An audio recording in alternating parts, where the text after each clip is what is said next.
Good morning, sunshines. Hope you're doing well. Today, we're going to talk about electricity. Ooh. One of the things about electricity is that even though it has been postulated, even thought about, it's sort of known about. I mean, Benjamin Franklin had his little experiment with his little key in the rain, figuring out that lightning was electricity, all that sort of stuff. Electrical theory today is still just that. Everything I'm about to tell you is theoretically, because exactly how things work could be something similar to this, or it may be something very different from this. But for the most part, what we are going to talk about today has proven to be true over a good period of time. So I'm going to say that I don't know what changes may happen in the future with electrical theory, but whatever changes may come, the way I'm going to describe things today at least is going to be good enough for our knowledge, not in a physics class. There's a little math today, don't be scared. This is the only math in the whole class. But there's a little math. Again, well, I'm not trying to make you electrical engineers, but I am trying to get you to understand the nature of electricity, because it's what we work with. Without electricity, you don't have lights in most instances. Now, going back in time, the Greeks and the Romans performed during the course of the day. So the sunshine was their electrical light. I mean, was their electricity, was their lighting. Once we got into the Renaissance, you started having gas and candle power. And so one of the phrases that comes from that is the level of light energy is called a lumen, which is French for candle, which means that you're talking about candle power. And so what the definition of a lumen is, we'll talk about this again, but 1 foot away from the candle, that's how bright a lumen is. So a lumen is the brightness of a candle measured 1 foot away is 1 lumen, yes? So that's an example of what we're going to talk about today, but let's step back, way back into the theory, and let's start talking about it. We're talking about atoms. Yay! An atom is the single smallest particle of any one thing. There are about 100 of these things called elements. Oxygen is an element, helium is an element, hydrogen is an element, carbon is an element. There are about 100 of those things called elements that the atom is the smallest part of. And the atom is made of 3 things. Again, this is theoretically. There's the proton, the neutron, and the electron. The protons and the neutrons are inside of the nucleus. The proton is what's called positively charged, and the neutron, being a neutron, is neutrally charged. Now, we're not going to talk about protons and neutrons ever again after this moment. So while we're talking about the nucleus, one of the fun facts about atoms is that an atom can have as many neutrons as you want. And so, for instance, if you've ever heard the phrase heavy water is just water where the hydrogen atoms have 2 neutrons as opposed to having 1 neutron. Yes? Now, why this is, I don't know, and because it doesn't have anything to do with electricity, at this lecture, I don't care. Anyway, what we do care about are these little things orbiting around the nucleus called the electron. The electrons first of all, they're negatively charged, and they group themselves in what are called shells, much like the orbit of the planet around the sun. You have these electron shells, and the shells have a certain number of electrons they like having in each shell of the atom. First of all, the last shell of the atom is what's called the valence shell. And any electron that is in the valence shell is what's called a valence electron. Now, those are the ones that are important to us because those are the ones that produce both color, and we get to talk about color in a month or two, but they're also the ones that for this lecture affect electricity, again, at least theoretically, yes? Again, the inner shell of atoms likes to have 2 electrons. The next shell likes to have 8 electrons, yes? Now, when you find, I've given you a little diagram here of a copper atom. Hopefully Cody's going to give you a nice little close-up of it here. And you will see that there's, 4 shells? 1, 2, 3, 4 shells of the copper atom.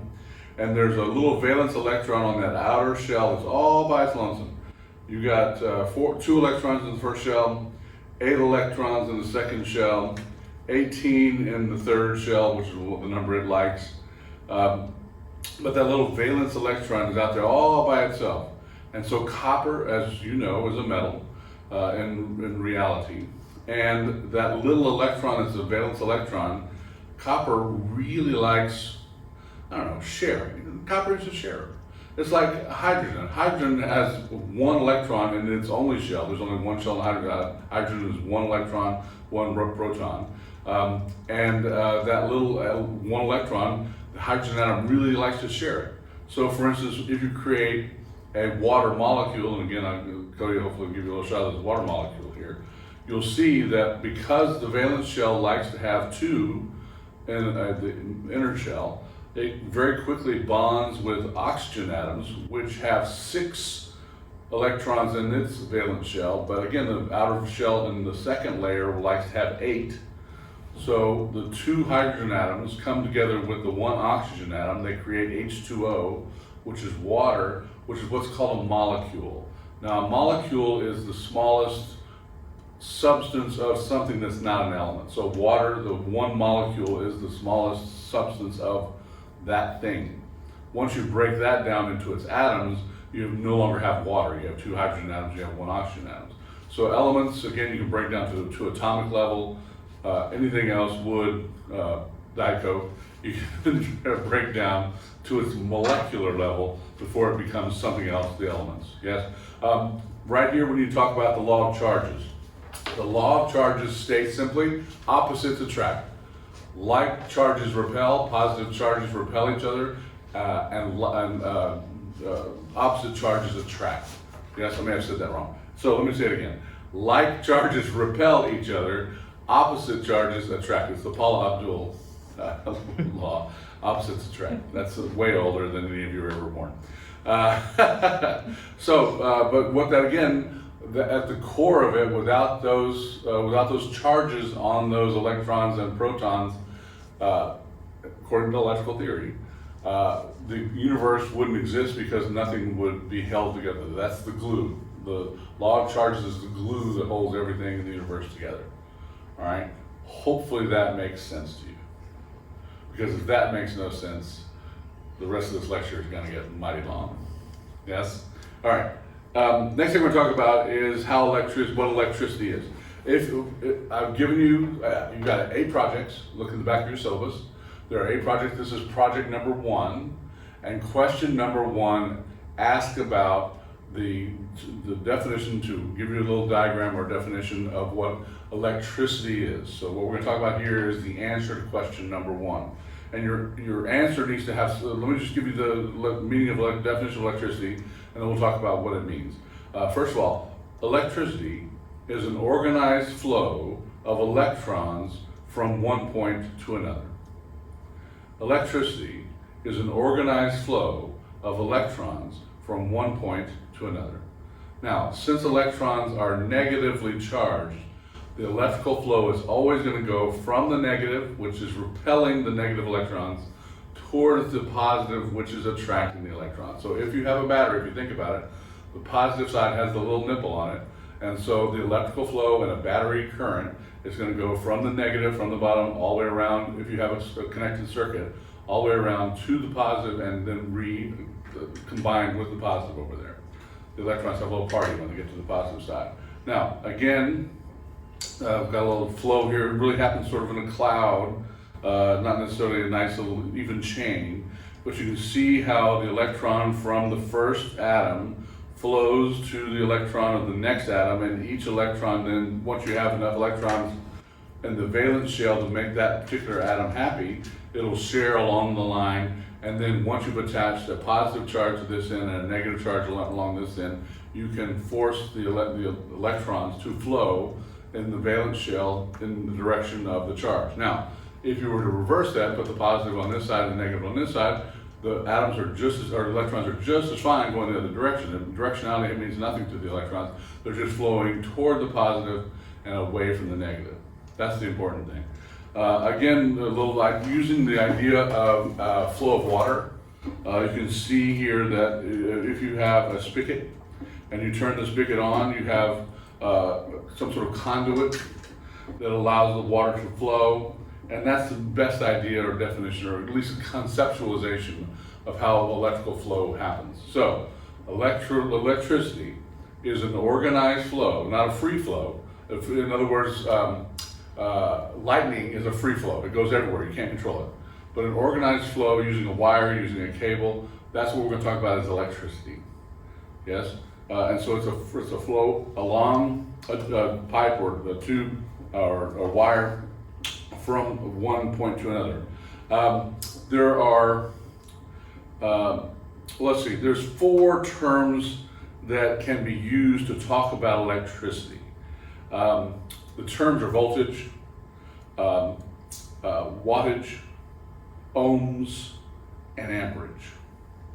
I'm going to work through each one separately. Potential is the difference between the amount of electrons you have in 2 separate objects. So for instance, again, I've got a little diagram here of 2 tanks.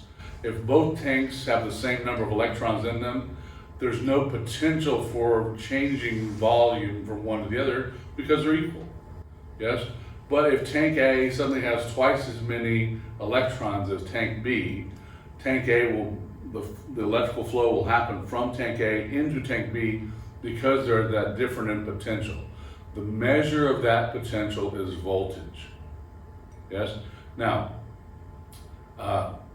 in America, there is this thing called the American National Standards Institute that affects your life. You may have never heard of it. We're going to talk a little bit more about it today and especially the next class period. But the ANSI comes up with a whole bunch of standards. For instance, they're the ones that tell you how wide the grooves are on pipes, so that when you buy a pipe in Wisconsin and you bring it to Alabama, it'll still fit into the grooves because the American National Standards Institute says that's how far apart the grooves are in a pipe. Now, I don't know if you've ever tried to buy a pipe in Mexico and bring it to America, but the Mexican standard is different than the American standard. And so it may not fit into the grooves of the receptacle, yes? The American National Standards Institute says that voltage in America is 120. In other words, the potential in America, when you plug something into a wall socket, you have 120 volts available to you. For those of you who have traveled, you know that other countries have other standards. So for instance, if you go to Europe, you have to have an adapter. Some countries, for instance in France, it's 110, it's less. And so you have motors that are designed to move at 120 volts. Suddenly you're only giving them 110. Will they work? For a little while, until they get really tired of only having 110 volts to make them work. And then they'll burn up. The opposite is also true. Germany, for instance, has a voltage of 140. So some countries you have to have a higher standard. So things like clock, anything you plug in, clock, your hairdryer, whatever you have to plug in, has to be scheduled to the amount of voltage it's about to receive, especially if it's got a motor on it. Yes, power drill, that sort of stuff. And in America, did I say this again? Voltage is 120. Double underline that, accentuate that. I'm never going to ask you a question on this class where the answer to what is the voltage is not 120. I will never trick you. When I say what is the voltage, it is 120. That is the answer. Anytime you see a V or an I, we'll talk about that in a second here as to why that I exists. But voltage is 120. Think about the amperage is the measure of the flow, how quickly the electrons are flowing along. Yes? And so if you have a large pipe and a little bit of water, the flow is just going to be less than if you have a large pipe with a lot of water. It suddenly rains and suddenly the flow gets quicker. Yes? And so that is amperage. Amperage is the measure of the flow of electrons. Yes? Now, imagine you have a small pipe and a lot of amperage. Yes? Eventually you will overload that, just like your house or your neighborhood may flood in a storm. You can cause a wire to have too much amperage flowing and it will eat up and eventually burn things like your rugs and carpets and who knows what else. Whatever that's around will burn, but the wire will overheat because it has too much amperage. So again, you have to be careful that you don't plug too small of a wire into, if you've got a motor that works at, that needs a certain amount of amperage, and you have a small connecting wire like a little home extension cord, even though it will work for a little while, and then it will overheat and cause major damage. So you want to make sure that you have the ability with the wires you're connecting to have enough volume to allow for the flow of electrons to happen. So voltage is a measure of the potential. In America, the potential is always 120. 120. Look, it happened in your head. It was like it was right there. The current will change depending upon what type of wattage you're using or what power you need. That's the part that goes up and down. Wattage is a measure of the work or the power needed to work an instrument or work a saw or something, a tool. So for instance, if you have a light bulb that is rated at 100 watts, you need, and you have 120 volts. This is sort of quick math. But if you have 120 volts and you have 100 watts, you only need to push less than 1 volt, less than 1 amp in order to get 100 watts to that light bulb. Now, just to make, again, the math kind of a little easier, if you have a light bulb that's 240 watts, then you would need 2 amps to get 120 volts to flow to that light bulb. So watts, W is the amount of work, is equal to the volts times the amps. It's called West Virginia. Watts is equal to volts times amps. Yes? And wattage again changes depending on what the thing is. If you have a hairdryer that's rated at 500 watts, I know all of you have hairdryers like I do. If you have a refrigerator that works on 1,000 watts, yes, then you're going to need, and you only have 120 volts. I'm not real good with math here, but that's about 990. How many is it? 9 times 120 is 900.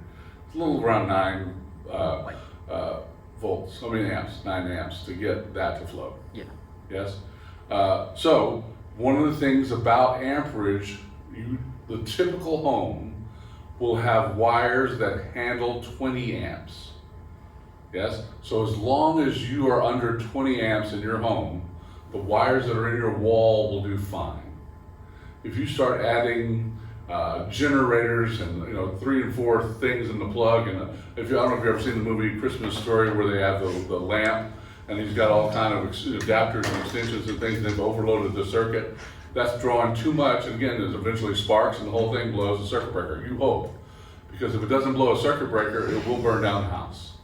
But that's what the circuit breaker is there. So when you overload a circuit, it's better to lose that little quarter circuit breaker than it is to lose the whole house due to flames, but electrical fire going on. Yes? The last thing is resistance. Again, think of resistance as the crud in the system. If all things were equal, let's just talk about a generator sends the voltage to you through the wall socket at 120 volts. Let's talk about that.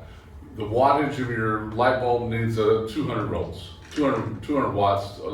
So it needs, at 120 volts, it needs a little less than 2 amps to get there. The problem comes from this stuff called resistance. Resistance is sort of the crud in the system. There's no such thing as pure copper. There's always a little bit of stuff, something else up in there. It's like the clot in your arteries that causes your veins to clot up and your heart have to work more. It's the stuff that means that even if the wire, if the pipe was a certain diameter and the flow of the water was a certain speed, it would work perfect, except that occasionally you have some rocks in there or some leaves in there that you got to get around or force around, and that causes you to have more amperage or to change the amperage depending on what's going on. So that is what's called the resistance. It's the innate resistance in the system to allowing this flow of electrons to happen. Yes? Now, for instance, if you change the temperature, electricity tends to work a lot better in cooler climates. So if you ever had a battery, for instance, and it was sort of dead, but it still worked a little bit, if you take it and put it in the freezer for a day and bring it back out, it re-energizes it. Yes? Now, I would still go buy a new battery because eventually it's a close sign that you're about to lose a battery. So go and is at least gives you through the day or that sort of stuff. If you absolutely just have to have a battery for a little while you go to the store, you can put it in the freezer. But in colder conditions, electricity has less resistance. It's just part of the fact of the matter. The more heat that's around, the more resistance you have, the harder things have to work, the more electrons you're going to lose to the system as it is. And so your resistance is a measure of that unknown factor that may or may not arise as you clock your system. Yes? All right, so that's the 4 parts or the 4 ways we talk about electricity. You got voltage, which is usually just called a volt, and the symbol for it, unfortunately, in the chart I'm about to give you, is an E. What they do is, instead of taking the West Virginia's formula, which makes perfect sense and what I was taught, watts in your formula I'm going to give you, there's a little Ohm's law count pie chart that shows you all the varying. If you look under, for instance, P is equal to I times E. PIE is the same as West Virginia. Watts and P are the same thing. I and A are the same thing. E and V, electrical potential, and the voltage is the same thing. So PIE, which is pi, is another way of saying West Virginia. Watts equals volt times amps. And then if you can derive all these other formulas from that one formula. Yes? And so if you know what the voltage in a system is, now, this is not a trick question. What is the voltage if we're in America? 120. 120. So where that thing that says E, just right on there, right on it, 120. E is always 120. In America, I cannot be more than 20 without the system having problems. Now, the wires that are connecting from your house to the telephone poles, those conduct more than 20 amps. Those can conduct 50 amps. As a matter of fact, the cables that run from the generator to the substations can produce 35,000 watts of electrical energy. But those are not the ones that are used for home use. Those are the ones just getting power to the substations, yes? You can, so that one of the variables there, E is always 120. The amperage can go up or down. The wattage, the P, is usually the thing that changes the most. You can add a light bulb. If you're doing Christmas tree lights, for instance, those little bitty white Christmas tree lights are on a strand. Each one of those Christmas tree lights uses 1 watt. So if you have 100 of those little lights in a row, you have 100 watts when you plug that in. Yes? Now, a lot of times the newer versions, the better versions, will have 3 of those strands intermingled, twisted together, so that you'll have, when one light goes out, you all know this, and when one light goes out in that strand, the whole strand goes out.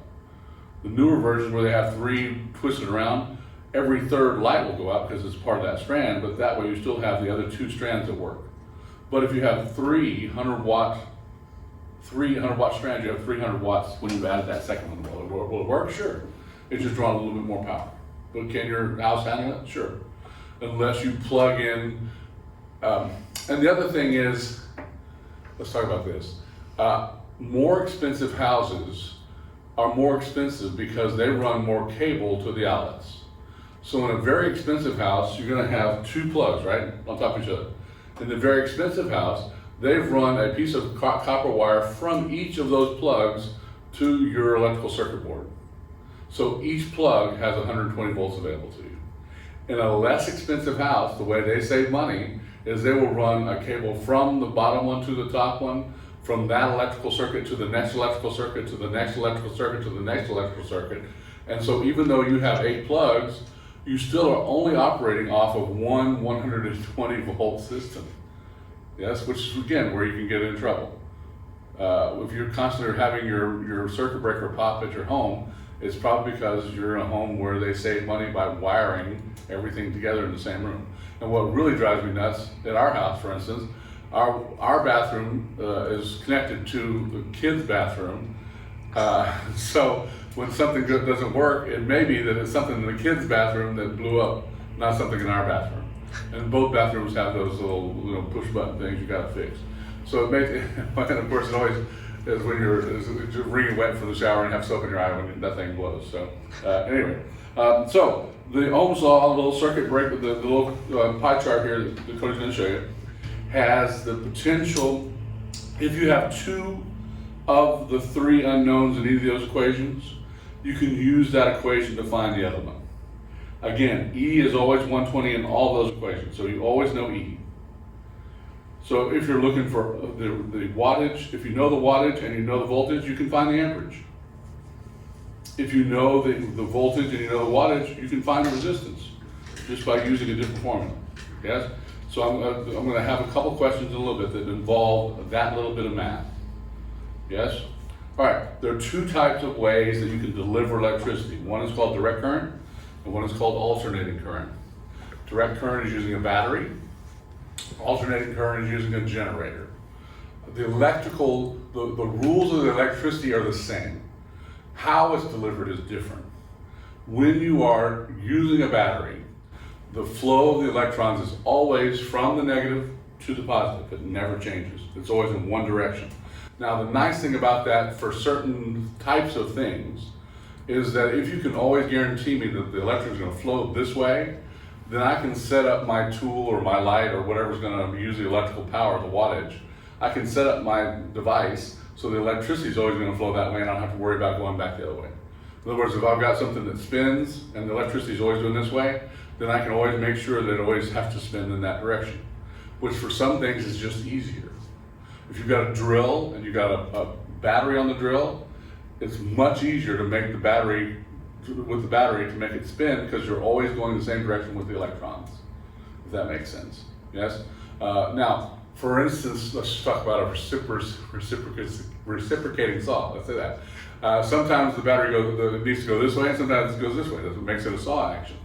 Yes? Well, it's just as easy to have a battery that makes it go backward and forward as it is to have an alternating current. It's actually easier to do the alternating current in that case. Because in an alternating current, sometimes the current goes this way and sometimes it goes back that way. Yes, but we'll get to that in a second. So for instance, I'll give you the diagram here. You've got the battery. Again, the positive, the negative, the electrons flow away from the negative around to the light bulb or whatever it is you're trying to ignite or make work, and then returns to the other side of the battery. Yes? Now, in that system, if there was no resistance, if you're in space and there's no resistance, your battery will never die. The electrons are always there and they always flow back to the battery, and once they get into the battery, they continue to flow. They're still electrons. They're still free electrons. They'll still work.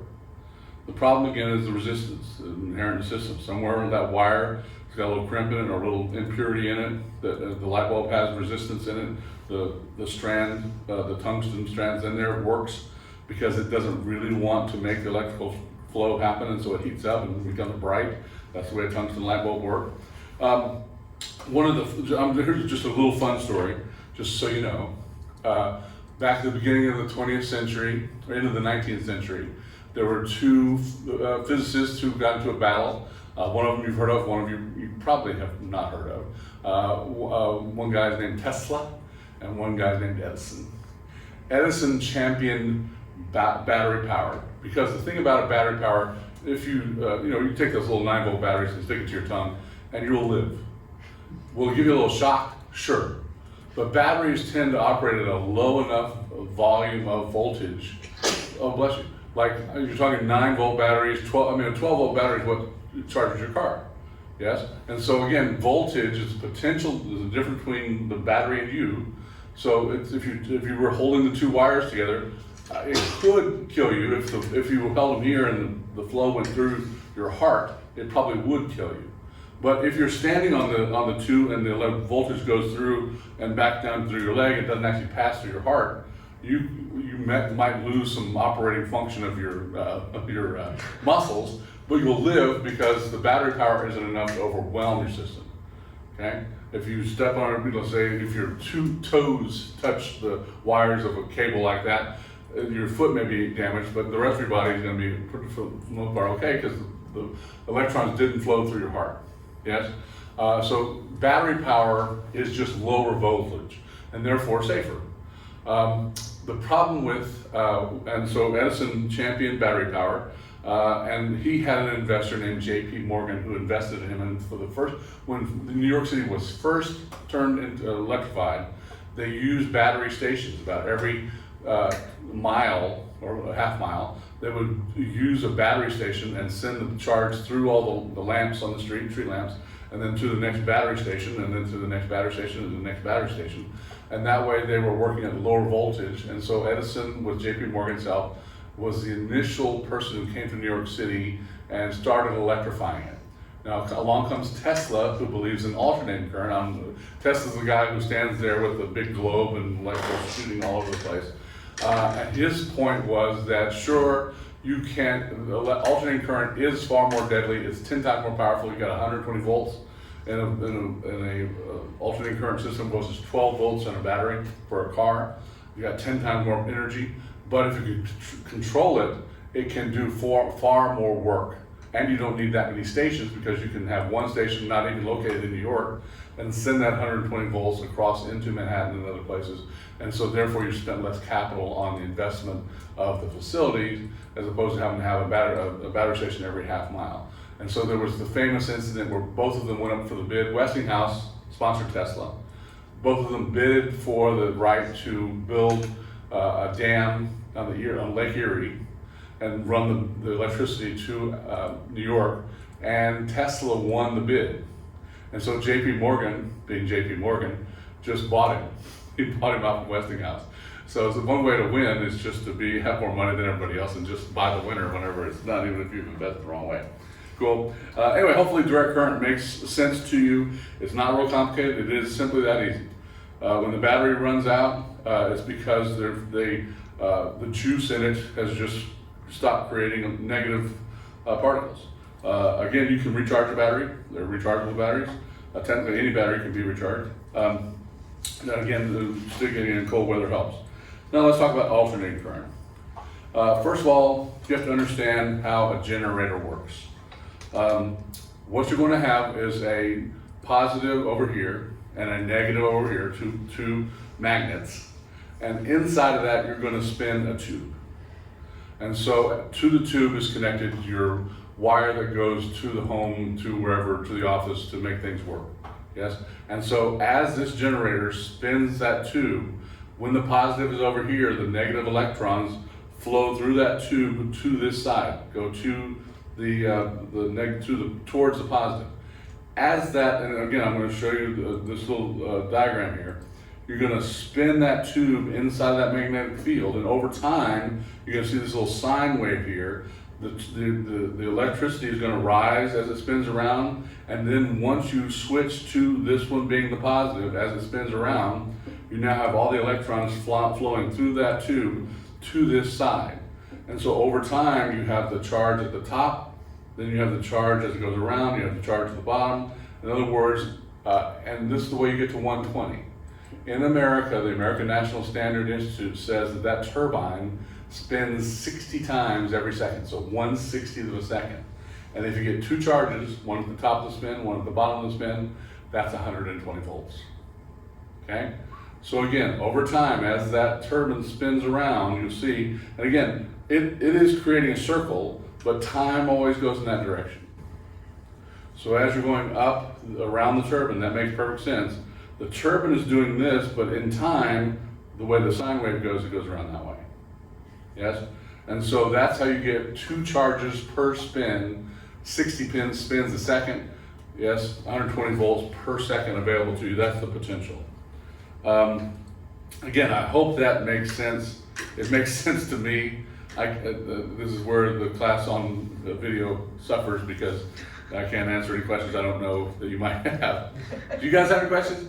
That makes perfect sense to me. I don't know. You tell me. Have they found a way to take away resistance completely? Again, if you deep freeze things, yeah, it does. But the problem, of course, is the energy it takes to deep freeze things is far more than the energy you lose in the process of. But if you're in outer space, it works great because it's zero temperature zero. Yeah. All right. One thing comes to mind, let me know. I'll answer it. All right. Let's talk about a circuit. In order to have a flow of electrons, again, electricity is a free flow, an organized flow of electrons from one point to another. In order to have that happen through a switch, through a fuse, through some sort of power source, light or a power saw, that sort of stuff, everything has to be working in that circuit. You have to have a complete circuit. So you have a source, you have cabling, and then you have a load. Oftentimes, again, you're going to add things like the circuit breakers, other things to that load. This is going to be the answer to number 3, question 3, part 1. There are 2 ways of creating a circuit. One is called a series, and that's where you have a power source, the 2 lines, one smaller than the other. It means power source. From the power source, you go up, and then you have a load. The little Judy line is just a symbol for a load. It could be a light bulb, it could be a refrigerator, whatever the load is. You then go along and you have a second load, and then you go along the same wire and you have a third load. That is called a series circuit. In other words, those 3 things, much like the house that's less expensive, where you go from one wall socket to the next wall socket to the next wall socket, those are 3 loads. If any of those, just like the Christmas tree lights, were all one strand, if one of those Christmas tree lights go out in the series circuit, none of the series works. Now, the thing about a series circuit, this is going to become important in question 5. If you have 120 volts available for the circuit will automatically divide the work done among the voltage available. So if you have 3 loads, assuming the loads are the same, if you have 3 500 watt loads, work with me here, you have 3 500 watt light bulbs, you have 120 volts available. 120 divided by 3, not too much math, 120 divided by 3 is 40 watts, 40 volts. So even though each one of those light bulbs needs 500 watts, it will use 40 volts in order to achieve that. So your amperage has got to go up. So your amperage is going to be something a little over 12. 40 times 12 is 480, you need 500 watts, so a little over 12. Will your circuit still hold it? Sure, because your wire holds 20 amps. Yes? So again, the series circuit will divide the work among the voltage available evenly, assuming the power sources are all the same. Now, for instance, if let's say the middle one is a 1,000 watt bulb, the 2 outer ones are 500 watt bulbs. Well, the middle one's going to take twice as much energy, and so the series circuit will divide that, again, 120 divided by 4, because we now have, even though there are 3 loads, one of them is double, so you now have 4 potential loads. We'll divide 120, make it 30, so you have 30 volts used for the first light, which again just increases the amperage to make 500 watts. The second one will be 1,000 watts, but you'll have 60 volts available. And the third one will be, again, 30 volts available to you, okay? That'll be important on question 5. But that's a series circuit, which is exactly, that drawing is all I want for question 3, part 1. Reproduce that drawing, yes? The second half of question 3 is a parallel circuit. Again, just like the house, it's more expensive where each cable runs to each circuit. The source, the battery source or power source, could be the generator, sends off the electricity, and you can see how it splits so that only one load is on each leg, is what it's called, each leg of that circuit. And so if one of the loads were to break, the light bulb were to blow out, it has no effect on the other 3 loads. The other 3 loads would still work. Does it take more wiring? Yes. Is it more expensive to produce? Yes. But the outcome is when one thing goes wrong, the rest of the system still works. Now, that is exactly what I need you to draw me for question 3, part 2. Now, can there be a series parallel circuit? Sure. I don't want to confuse you with that, but each leg of that parallel circuit could be a series circuit. So you could have a combination of the 2. Okay? But the important thing for question 3 is just to draw that one drawing with the series circuit, draw the other drawing for the parallel circuit, and make sure you know which is which, in case it were to come up on a test, let's say, a month from now. Okay? That's right, that's right. Again, one of the things about electrical circuits that happens, any electrical circuit nowadays is required to have what's called a ground wire. That's so you don't kill yourself. In the plug in the wall, there are three. You got the two slots, you got the hole. The little hole, I promise you, has a wire that goes directly from it. Somewhere around this building, there's a peg that's driven into the ground, and every circuit in this whole building wires into that peg in the ground because electricity will follow the path of least resistance. And like I said, copper really likes to share. Copper's just a sharer.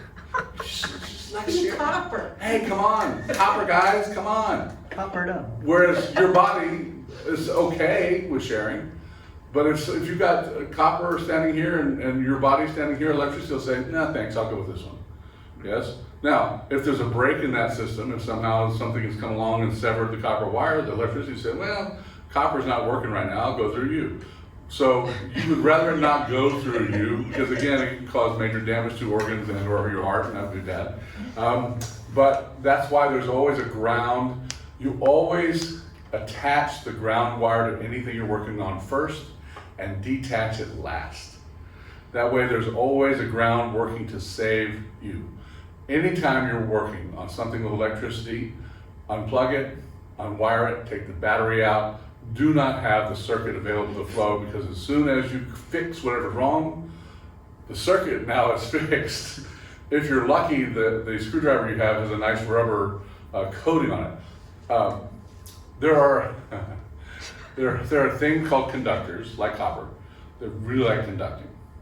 There are things like rubber that are what are called resistors or resistant. However, given enough energy behind whatever is happening, everything will conduct electricity because it's all got electrons in it. Okay?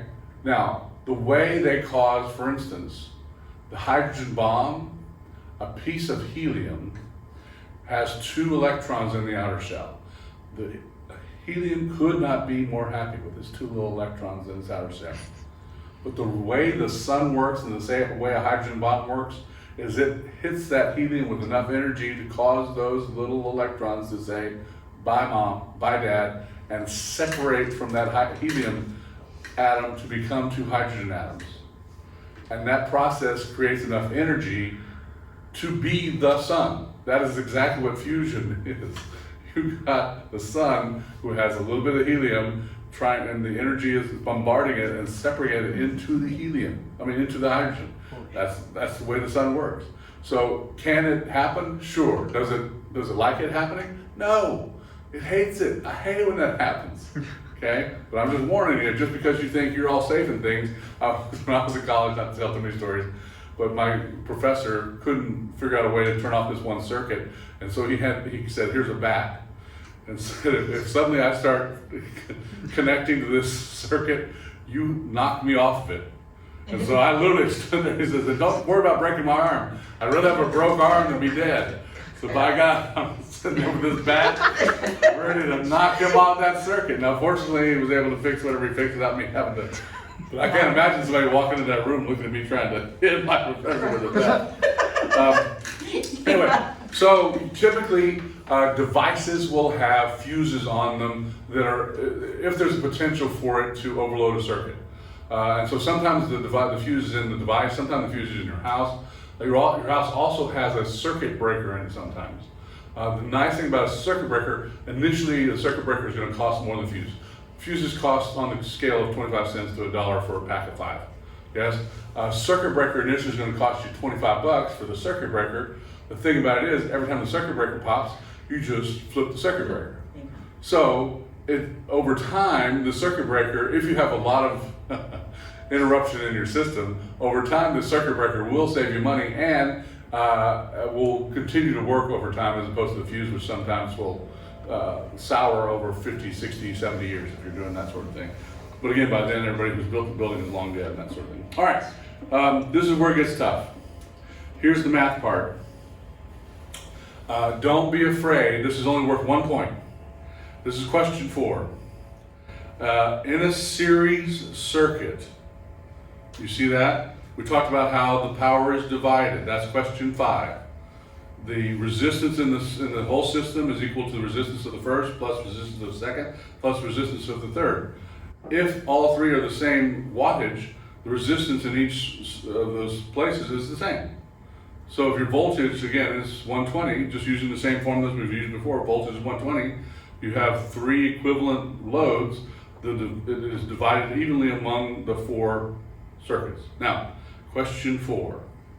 Again, this is just because I want to see you do the work, just to see if it makes any sense. The resistance in the system is reversed. It is 1 over the resistance. Because you no longer are in series, you're now in parallel. Because you have the other wires around that add the resistance is 1 over R to the first one, 1 plus 1 over R to the second, plus R to the third. So in question number 4, I've given you 2 different motors. You have to find the answer for the resistance to each motor, put it in the denominator. The numerator is the top one, the denominator is the bottom one, is that right? The bottom one, whatever that one is. Yeah, and then add it together, okay? Now, I will go over the answers to each of these questions at the beginning of the next class. And so if you want to wait to turn your project in until after I've gone over things with you at the beginning of the next class, that'll be fine. I won't count off. But this is the only math in the whole class. I just want to see if you can do it. And again, I'm going back to the little ohm chart where you have the different ways of finding the answer to the voltage, to the resistance for each instrument. You'll need that probably to get through there. Cool. Now, again, when things go wrong, when you create a short circuit. A short circuit is what happens when there's a break in the wiring. Whenever you plug something in, there's the molded part of the plug. Always pull from the molded part of the plug. And the reason is, the first couple of times you do it, the extension cord is fine, the cable's fine.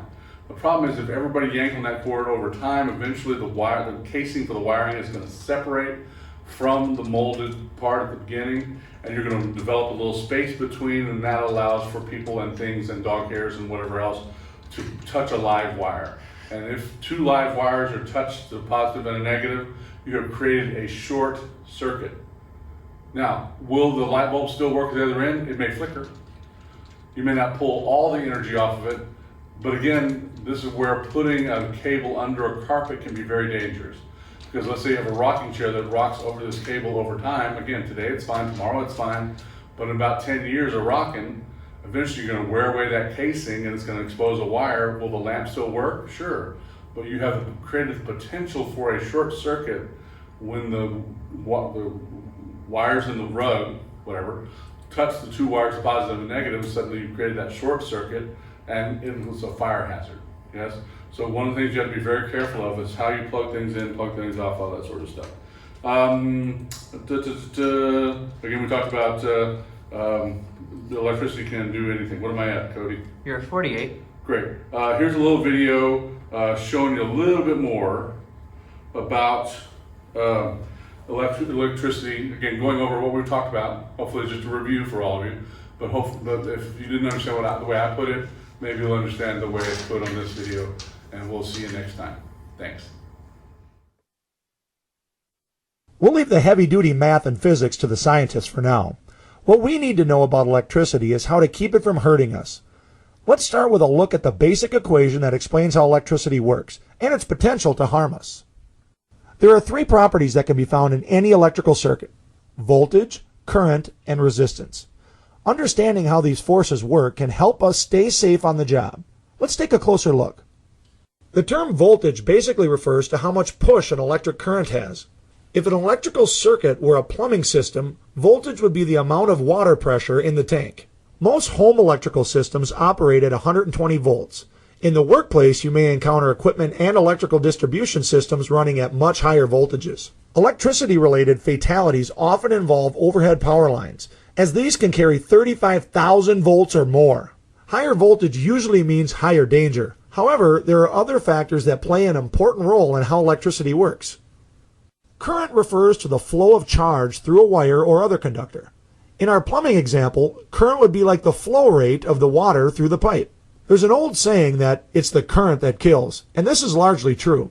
Current is measured in amps. Pretty much any power distribution system you're likely to run into has more than enough current to be deadly. It's how current relates to the other factors in the equation that make some situations more dangerous than others. Note that the path that the current takes through your body is a very important factor in how harmful the shock is. Electrocutions often result when current follows a path through the heart. Some materials conduct electricity very well, while others strongly resist its flow. In the plumbing comparison, resistance would be like the size of the pipe. The larger the pipe, the less resistance there is, allowing more water to flow through. We use materials with high resistance, like rubber or glass, to create an insulating barrier that protects us from electricity. This is also why electricians wear personal protective equipment like rubber gloves and boots when performing operations that could put them at risk of coming in contact with electric current. In a simple electrical circuit, current flows from a power source to whatever we're powering and back again. Where we get into trouble is when our bodies accidentally become part of this circuit. Another way we can get into trouble is by providing electricity with an easier path to follow than the one that it's already on.